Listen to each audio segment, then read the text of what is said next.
إن الحمد لله نحمده ونستعينه ونستغفره ونعوذ بالله من شرور أنفسنا ومن سيئات أعمالنا.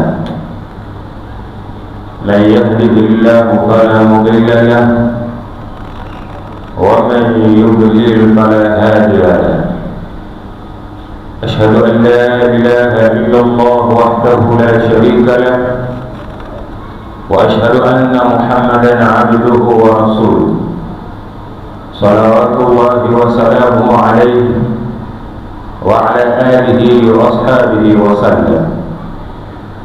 قال الله تعالى: يا أيها الذين آمنوا اتقوا الله حق تقاته ولا تموتن إلا وأنتم مسلمون. وقال أيضا: يا أيها الناس اتقوا ربكم الذي خلقكم من نفس واحدة وخلق منها زوجها وبث منهما رجالا كثيرا ونساء واتقوا الله الذي تساءلون به والأرحام إن الله كان عليكم رقيبا. عباد الله، أوصيكم ونفسي بتقوى الله عز وجل كما قال الله تعالى في كتابه العزيز: إن للمتقين مفازا. Wapenda katika imani, baada ya kumshukuru Allah subhanahu wa ta'ala na kumtakia rehma na amani kipenzi chetu mtume wetu Muhammad sallallahu alayhi wasallam, awali ya yote hatuna budi kumshukuru Allah subhanahu wa ta'ala kutujalia sisi wachache katika wengi kuweza kuingia katika nyumba tukufu, nyumba yake tukufu, kuitikia wito wa Allah subhanahu wa ta'ala. Watukufu wa Islam, katika hotuba yangu ya leo insha Allah ta'ala, panapo majaliwa ya Allah, itazungumzia ugonjwa ambao 99% ya Waislamu wanaumwa ugonjwa huo, na inawezekana akawa wanaumwa lakini mpaka leo bado hujapata tiba, na bado gonjwa hilo linazidi kukutafuna. Lakini gonjwa hili si kwa Waislamu tu, hata kwa waumini. Wewe muumini pia unaweza ukawa ni miongoni mwa wanaougua huu ugonjwa, lakini inawezekana wewe mwenyewe pia ukawa hujui kama unaumwa ugonjwa huo. Lakini sio kwa waumini tu, hata wewe shekhe, wewe ustadhi, muallim, inawezekana pia ukawa una ugonjwa huo, lakini ikawa haujui kama una ugonjwa huo. Leo tumekuja kulizungumzia hili gonjwa hatari kabisa, ambalo likitupata ni vigumu sana kujua kama umepatwa na ugonjwa huo. Si homa wala malaria, na wala ugonjwa ambao haukuhitaji wewe utafute dokta kwenda hospitali kuchoma sindano, bali ni gonjwa la moyo. Ugonjwa ambao makazi yake ni katika moyo, katika nafsi. Ugonjwa ambao mtu akiwa nao ni vigumu sana kumtambua kama anao, na hata wewe pia mwenyewe unaweza usitambue kama ugonjwa huo unao. Ni ugonjwa maarufu, ni ugonjwa maarufu kabisa katika jamii yetu ya Kiislamu na duniani kote. Ugonjwa wenyewe si lingine bali ni alhasadi, ugonjwa wa husda. Kwa nini nimeamua kulizungumzia hili gonjwa?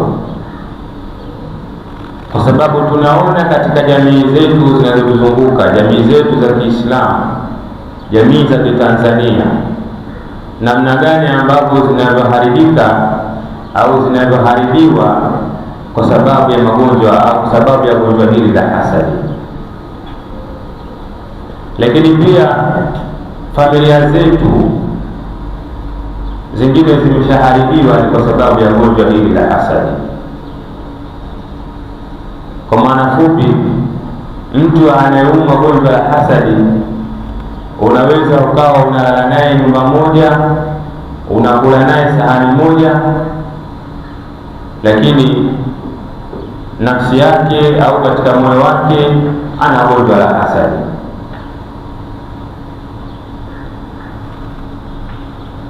Hasadi ni katika magonjwa makubwa sana, na sio kubwa tu bali ni hatari sana. Kama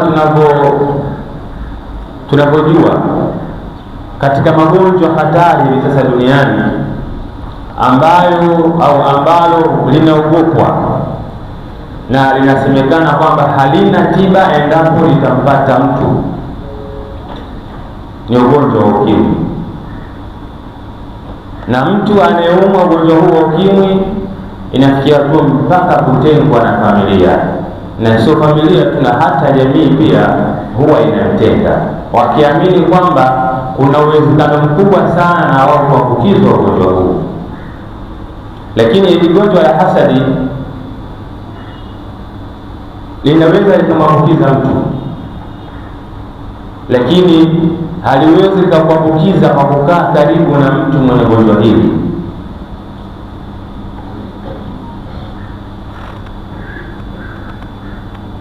Hasadi ni katika sifa mbaya sana na sifa chafu sana ambayo mimi na wewe Muislamu hatutakiwi kusifika nazo, kwa sababu ni sifa mbaya sana na ni chafu ambayo Waislamu tunatakiwa tuepukane nayo.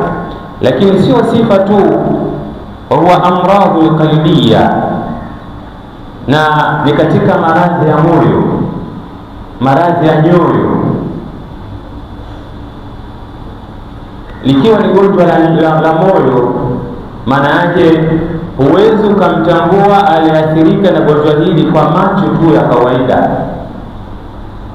Ni kama lilivyo gonjwa la ukimwi, kwamba huwezi ukamtambua aliathirika na ugonjwa huo kwa macho pasipo kwenda kupimwa. Na ugonjwa wa hasadi pia huwezi ukamtambua mtu kwa macho. Mtu utamwona yuko mtanashati, mashaallah, amependeza kabisa, lakini katika moyo wake ana gonjwa ambalo linamtafuna taratibu pasipo yeye kujua. Ugonjwa huu wa moyo tusibu baadhi nasi bisababi ghira. Ugonjwa huu wa hasadi unawapata baadhi ya watu kutokana na wivu, kutokana na wivu kwa vitu ambavyo Allah subhanahu wa ta'ala ameamua kuwatunuku, kuwajalia baadhi ya watu kwa navyo. Ule wivu unaokuwa nao wewe kwa neema za Allah subhanahu wa ta'ala kwa watu, ndio linapelekea kukufikia ile gonjwa la hasadi. Mtume sallallahu alayhi wasallam anasema, la yajtimaani fi qalbi abdin al-iman wal hasad, kwamba haviwezi vikawa pamoja vitu viwili katika mwanadamu, kwamba wewe ukawa una imani, unamwamini Allah subhanahu wa ta'ala, lakini wakati huo huo una gonjwa la hasadi katika moyo wako. Hapana, lazima ubaki na moja, yani lazima moja liwepo, lingine litoke. Ukiwa na hasadi basi hauwezi ukawa na imani, lakini ukiwa na imani hauwezi ukawa na hasadi. Kwa hiyo vitu hivi viwili haviwezi vikakaa kwa mwanadamu kwa pamoja, haiwezekani, kwa mujibu wa hadithi ya Mtume sallallahu alayhi wasallam. Watukufu wa Islam, hebu tumwangalie chanzo hasa wa kwanza kusifika na sifa ya hasadi, ambapo mpaka leo hii sisi naweza nikasema kwamba tunaiga na kufuata mwenendo wake, kwa sababu yeye ndiyo chanzo na ndiyo sababu, ndiyo wa kwanza kuleta gonjwa hili la hasadi.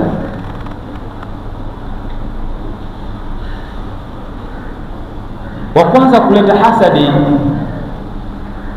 au hasadi ya kwanza kutokea, wakaa fi samaa, imetokea mbinguni, yani imetokea huko juu kwa Allah subhanahu wa ta'ala, kwa mujibu wa aya ya Allah subhanahu wa ta'ala katika suratul Isra aya 61, pale aliposema Allah kuambia malaika, wa idh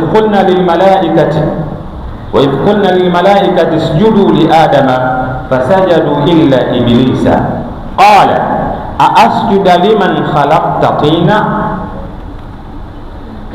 Ibilisi analeta hasadi kwa Adam baba yetu pale alipopewa amri na Allah subhanahu wa ta'ala, au Allah alipotoa amri kwa malaika wote.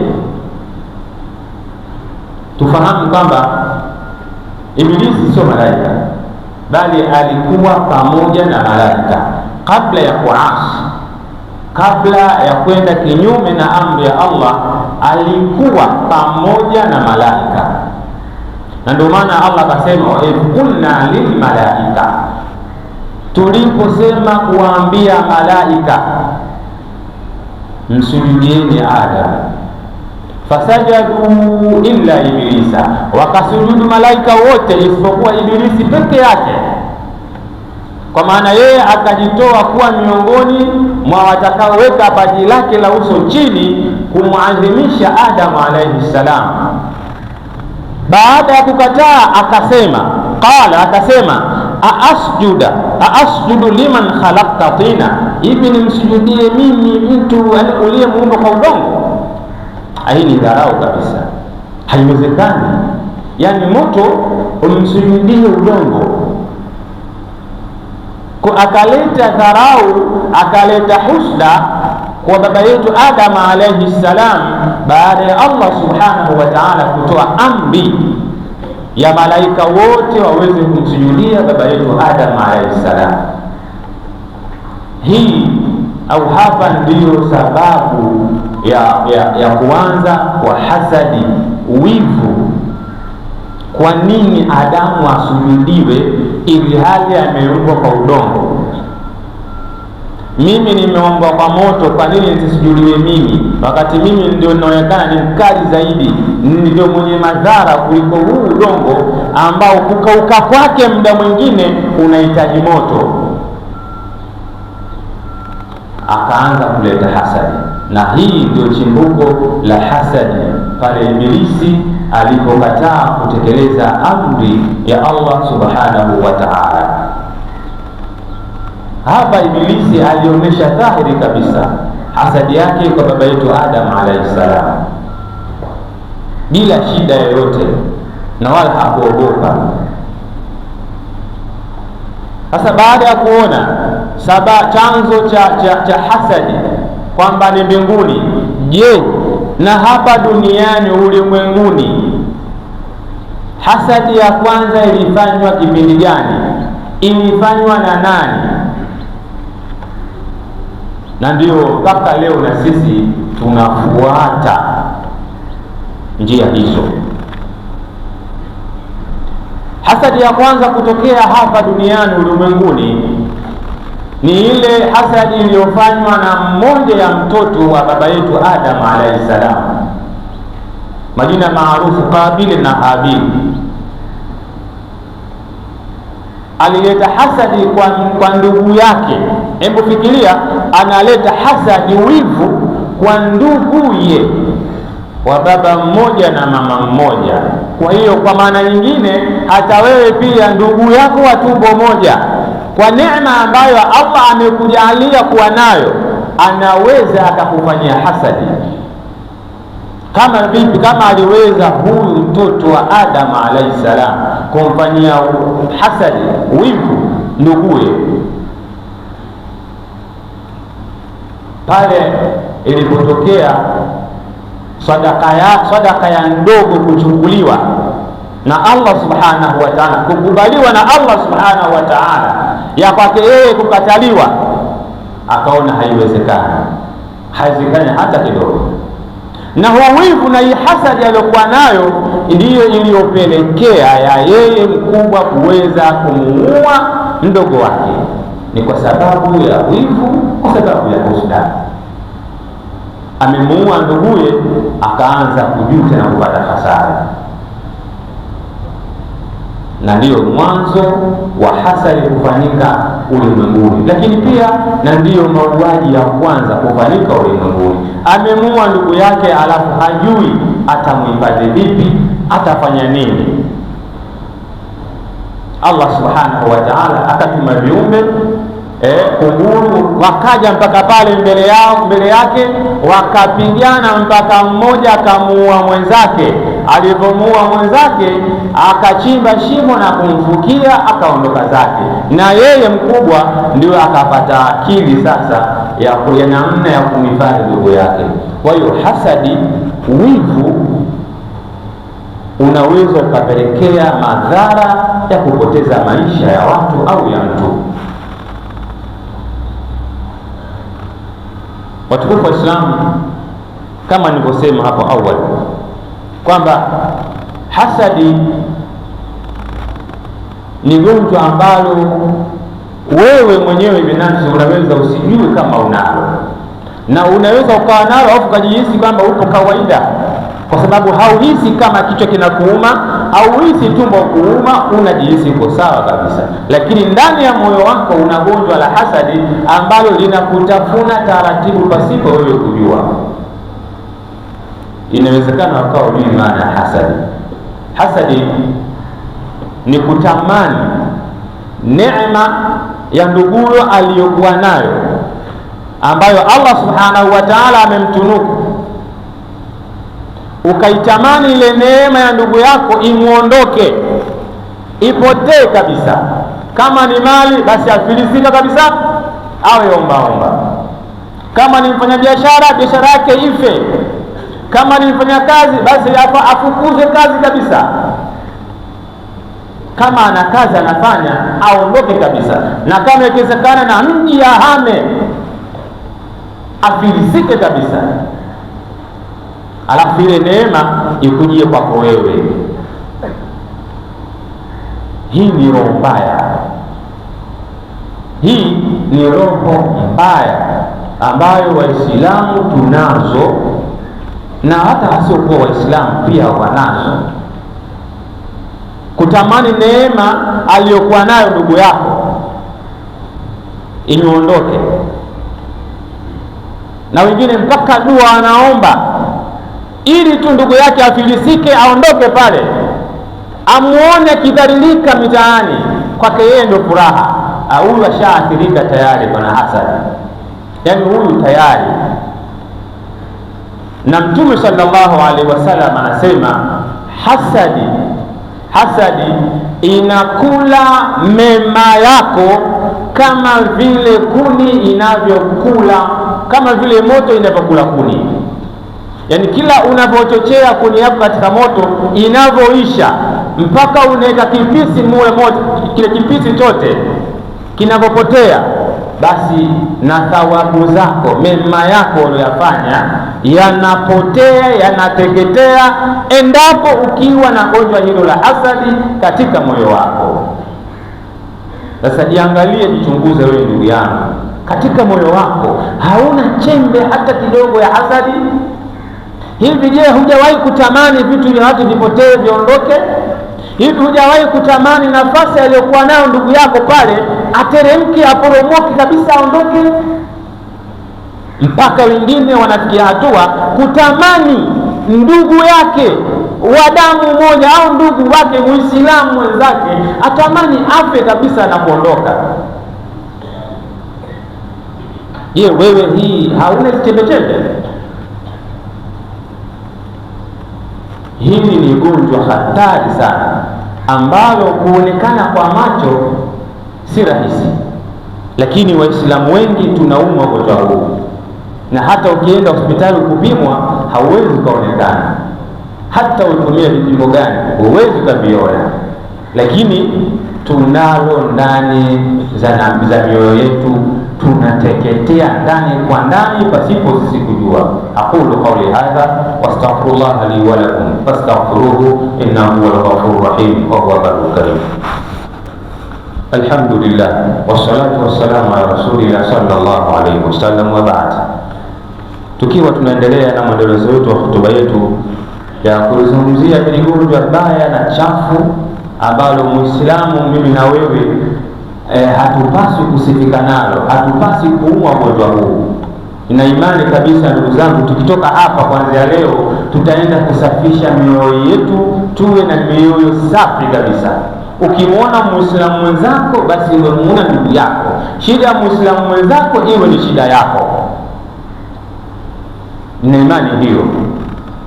Lakini moja ya sifa nyingine ya hasadi kwamba yurithul baghdha baina an-nas, inaleta chuki kwa watu, baina ya watu inaleta chuki. Yani mtu akishajua kwamba wewe unamfanyia hasadi, hawezi akakupenda hata kidogo, hawezi. Na kama ikitokea hata kupenda, maana yake tayari chuki baina yenu zinakuwepo, hawezi mkapendana tena. Shida yako ni ya kwako, ya kwake ni ya kwake. Hii ni moja ya faida ya hasadi pale pindi inapokuwa imeingia katika mioyo ya watu. Mtume sallallahu alaihi wasallam anasema, iyakum wal hasad, jiepusheni na hasadi, fa inna al-hasadi yaakulu al-hasanati kama yaakulu an-naru al-khataba. Jiepusheni na hasadi kwa sababu hasadi inakula mambo mema kama vile kuni inavyoliwa na moto.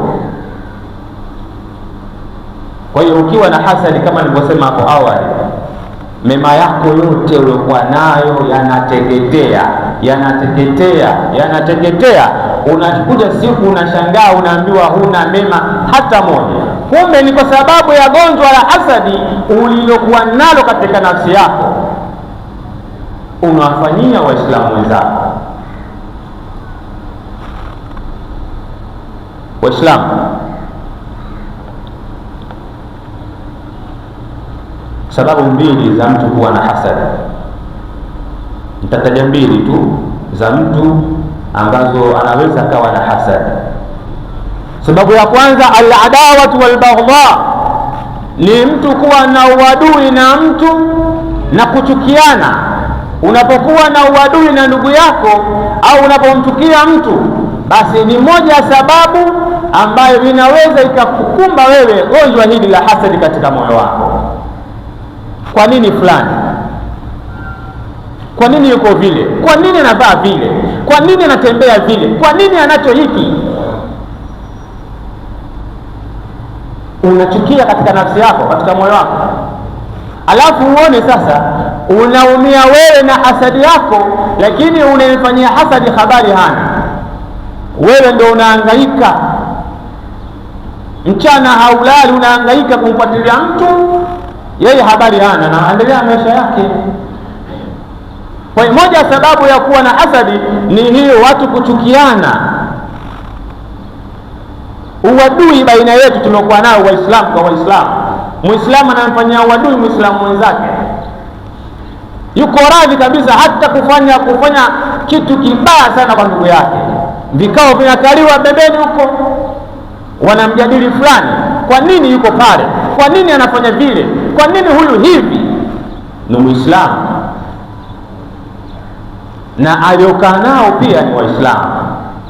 Akitoka hapo anasikia adhana, anakuja msikitini kuswali, Allahu akbar, Allahu akbar. Akitoka hapo aenda kwenye vikao, anamjadili fulani, kwa nini yuko pale, kwa nini anafanya pale, kwa nini hivi, kwa nini hivi.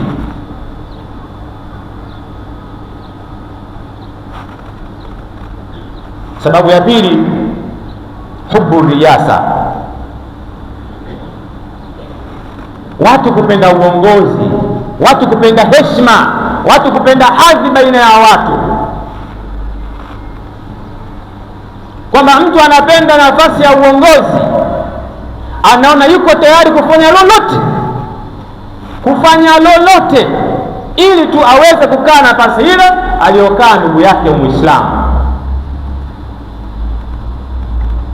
Chochote yuko tayari kufanya, na hapo hata ulete aya, ulete hadithi, zitaingilia sikio ya kulia, zitakuja sikio ya kushoto, hawezi akakuelewa, kwa sababu tayari alishaweka katika akili yake, natakiwa nikae pale, mimi ndiye mwenye haki ya kukaa pale. Hii ni moja ya sababu zitakazoleta hasadi katika mioyo yetu. Miongoni mwa njia za kutibu gonjwa hili la hasadi, at-ta'awudhu billah, ni kujikinga kwa Allah subhanahu wa ta'ala. Wa kujikinga ni Allah subhanahu wa ta'ala. Muombe sana Allah subhanahu wa ta'ala akukinge na hasadi, na kama unalo basi Allah aliondoe katika moyo wako hasadi. Ndio maana kuna sura mbili muawwidhataini, kuna ile ya pili suratul Falaq, aya ya mwisho kabisa Allah anasema wa min sharri hasidin idha hasad. Allah akuepushe na shari za hasidi pale anapoleta husda zake. Ni nani ameshawahi kusoma hii sura? Leo tukaanza asubuhi mpaka hivi sasa hatuna. Inawezekana hata kutoendelea kwako kimaendeleo inawezekana kwa sababu ya hasadi ya ndugu zako, ya jamaa zako, marafiki zako, wewe hujui. Kwa hiyo tumuombe sana Allah atuweze kuepusha na hasad. Lakini sababu ya pili au tiba ya pili, taqwa Allah, kumcha Allah subhanahu wa ta'ala, waltizami awamirihi, na kujilazimisha kuishi katika maamrisho yake. Yale yote Allah ambayo aliyotuamrisha tuyafanye, na yale yote ambayo Allah ametuamrisha tuyaache, basi tuyaache. Ni moja ya sababu ya Allah subhanahu wa ta'ala kukuepusha na hasadi. Lakini pia la tatu, at-tauba ila Allah ta'ala, kuleta toba mbele ya Allah subhanahu wa ta'ala, taubatan nasuha, toba ya kweli. Isiwe toba ya kuleta toba leo kesho narudi tena, hapana. Toba ya kweli, toba ya kweli mbele ya Allah subhanahu wa ta'ala inaweza ikawa ni moja sababu ya Allah kukuepusha na gonjwa la hasadi. Lakini tiba ya mwisho kabisa, as-sadaqatu wal ihsan ila nasi, ni kutoa sadaka kwa wingi sana pale unapokuwa nacho na pale panapohitajika kutoa sadaka. Lakini pia kufanya wema kwa watu wale wanaokuzunguka, unaoishi nao, wafanyie wema sana. Hii ni moja ya sababu pia itakayopelekea ya wewe kuepushwa na gonjwa hili la hasadi. Waislamu, tumwombe Allah subhanahu wa ta'ala atuepushe na gonjwa hili. ربنا تقبل منا إنك أنت السميع العليم، وتب علينا يا مولانا إنك أنت التواب الرحيم. ربنا آتنا في الدنيا حسنة وفي الآخرة حسنة وقنا عذاب النار وعذاب القبر وعذاب القيامة، وارزقنا النظر إلى وجهك الكريم. وصل اللهم على محمد وعلى آله وأصحابه وسلم، وأقم الصلاة.